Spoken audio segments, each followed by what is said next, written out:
Hi guys, ఈరోజు మా వైపు అయితే వెదర్ మాత్రం చాలా కూల్ గా వాన పడుతూ అన్నట్టుగా ఉందండి. మబ్బులన్నీ బాగా పట్టేసి ఉంది. నాకైతే వేడిగా ఏదైనా తినాలి, స్నాక్స్ అనిపిస్తోందండి అని మా హస్బెండ్ అడిగితే ఒక మంచి ఐడియా ఇచ్చారు. అదేంటో తెలుసా?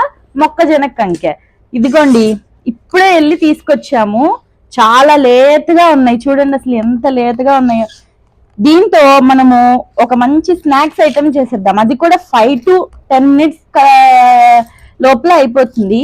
దానికోసం మనకు ఒక్క మొక్కజొన్న కంకాను ఇలా బొగ్గుల మీద కాల్చుకునేందుకు మనకి సదుపాయం ఉంటే చాలు. అసలు ఎంత బాగుంటుందో తెలుసా అండి. నాకు ఇది వరకు అసలు తెలీదు. చెప్పానుగా, అన్ని కొత్త కొత్త వెరైటీస్ అన్ని నేను మా అత్తయ్య గారు వాళ్ళ ఇంటికి వచ్చినప్పుడు నుండే నేర్చుకుంటున్నాను. ఇప్పుడు మనం దీన్ని